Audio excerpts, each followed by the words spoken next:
Exercise 5.1 का first part है हमारा।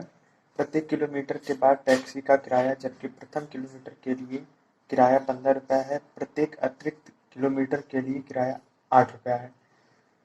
तो प्रथम 1 किलोमीटर जाने पर 15 रुपया लगता है और उसके अतिरिक्त 1 किलोमीटर जाने पर 8 रुपया अधिक लगता है। तो 8 जोड़ दीजिए इसमें और फिर 8 रुपये और अधिक लगेगा हर किलोमीटर के बाद। क्वेश्चन में दिया गया है कि प्रत्येक अतिरिक्त किलोमीटर के बाद किराया 8 रुपया है, तो फिर 8 जुड़ जाएगा इसमें। फिर 1 किलोमीटर अतिरिक्त जाने पर फिर 8 जुड़ जाएगा। डॉट डॉट ऐसे करते करते हर किलोमीटर के लिए 8 जुड़ता चला जाएगा। 15 और 18 जोड़ेंगे हमारा आ जाएगा 23। 8 8 16, 16 और 15 जोड़ेंगे हमारा आ जाएगा 31। 8 8 16, 16 15 31 और 31 8 39 हो जाएगा। तो आपके क्वेश्चन में क्या पूछा कि एपी में है कि नहीं। तो एपी में होने के लिए हमने आपको बताया था सभी के बीच कॉमन डिफरेंस सेम होना चाहिए।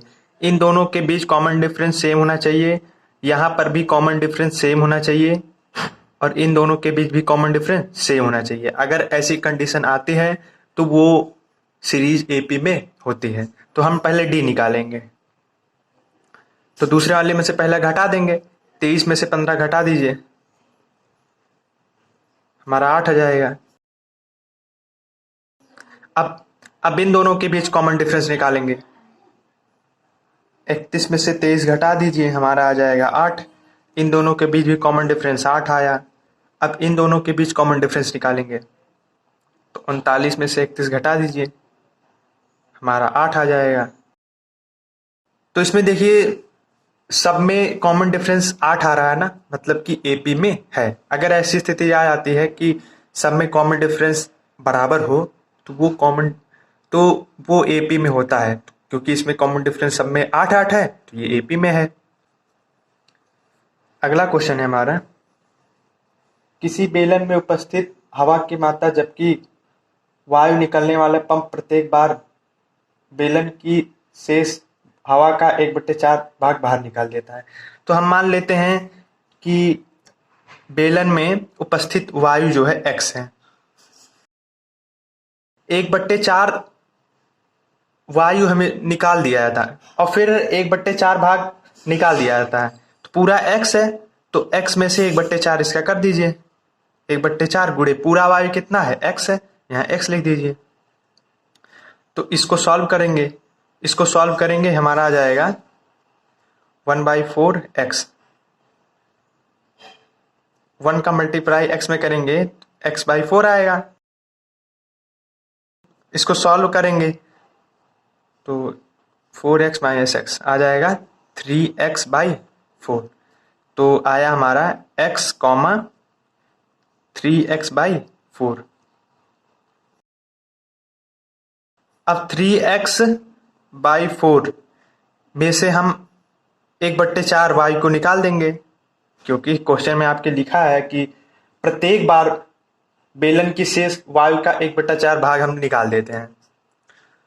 तो हमने 3x/4 में से 1/4 का अब कितना वायु हमारे पास बचा, 3x/4, तो यहाँ 3x/4 लिख देंगे। तो इसको सॉल्व करेंगे हम लोग।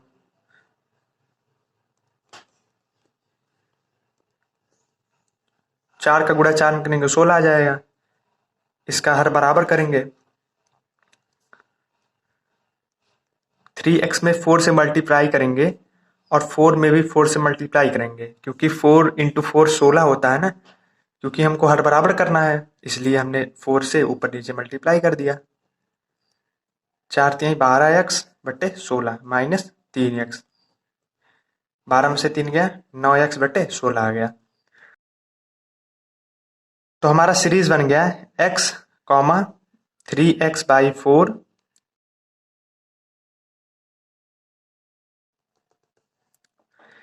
तो इसमें हम d का मान निकालेंगे। d बराबर दूसरे में से पहला घटा दीजिए,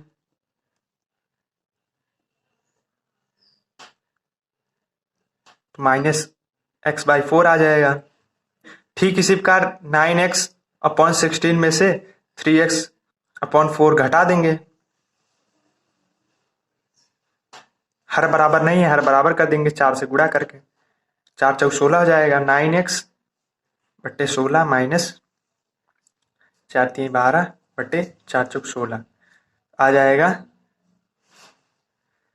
जाएगा हमारा -3x/16। तो देखिए यहाँ पर d अलग आ रहा है, यहाँ पर d अलग आ रहा है, मतलब इन दोनों के बीच कॉमन डिफरेंस -x/4 आ रहा है और इन दोनों के बीच कॉमन डिफरेंस -3x/16 आ रहा है। तो कॉमन डिफरेंस अलग अलग आ रहा है, इसलिए ये AP में नहीं है। अगला क्वेश्चन है हमारा, प्रत्येक मीटर की खुदाई के बाद एक कुआं खोदने में आई लागत जबकि प्रथम मीटर खुदाई की लागत 150 रुपए है, बाद में प्रत्येक मीटर खुदाई की लागत 50 रुपए बढ़ती जाती है। तो पहले खुदाई की लागत जो है 1 मीटर के लिए 150 था, तो 2 मीटर के लिए क्या होगा, जुड़ जाएगा, क्योंकि क्वेश्चन में लिखा है प्रत्येक मीटर खुदाई की लागत 50 रुपए बढ़ जाती है, तो इसमें 50 जुड़ जाएगा, तो हमारा आ जाएगा 200। और फिर 200 में हम 50 जोड़ेंगे 250 आ जाएगा, क्योंकि हर बार 1 मीटर की लागत जो है 50 रुपए बढ़ जाती है, इसलिए हमने 50 जोड़ दिया। इसमें भी 50 जुड़ेगा, तो 250 में 50 जोड़ेंगे 300 आ जाएगा। डैश डैश करते छोड़ दीजिएगा, क्योंकि हमको नहीं पता है कि कहाँ तक जोड़ना है इसको। 1 मीटर तक जोड़ना है, 2 मीटर तक जोड़ना है, 3 मीटर तक जोड़ना है, तो हमने 300 तक ही जोड़ा, उसके आगे भी आप जोड़ सकते हैं। ठीक, डी निकालेंगे हम। दूसरे में से पहला घटा दीजिए, तो 200 में से 150 घटा दीजिए, हमारा 50 आ जाएगा। अब 300 में से 250 घटा दीजिए, हमारा आ जाएगा 50। इसके बीच भी कॉमन डिफरेंस 50 है, इसके बीच भी कॉमन डिफरेंस 50 है, और इन दोनों के बीच भी चेक करेंगे तो 50 ही आएगा। ठीक, 250 में से 200 घटा दीजिए, हमारा कितना आएगा 50। सब में कॉमन डिफरेंस 50 है, इसलिए ये AP में है। अगला क्वेश्चन है हमारा,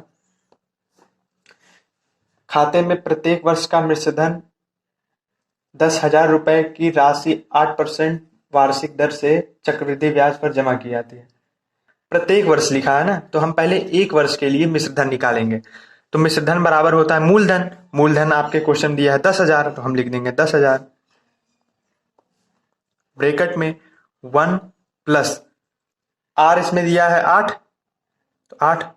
देखिए मिश्रधन का जो सूत्र होता है, मिश्रधन बराबर होता है, जिसको हम A से दर्शाते हैं, A बराबर होता है P ब्रैकेट में 1 प्लस R/100 इंटू N होता है, जहां पर N जो होता है समय होता है।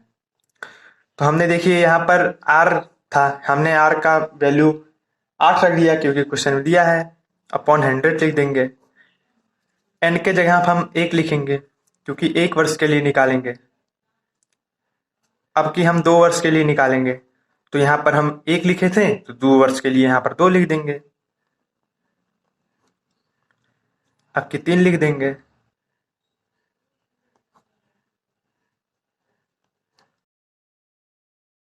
अब इसको जब हम सॉल्व करेंगे ना, इन दोनों के बीच कॉमन डिफरेंस दूसरा आएगा, इन दोनों के बीच कॉमन डिफरेंस दूसरा आएगा, मतलब इन दोनों के बीच कॉमन डिफरेंस अलग अलग आएगा। आप लोग ये सॉल्व कीजिएगा, तो वहां से आप पता चल जाएगा कि इन दोनों के बीच कॉमन डिफरेंस दूसरा कुछ आएगा, इन दोनों के बीच कॉमन डिफरेंस दूसरा आएगा। और हमने आपको बताया था कि अगर कॉमन डिफरेंस अलग अलग आ जाए तो मतलब ये AP में नहीं होगा, इसलिए ये AP में नहीं होगा। ठीक।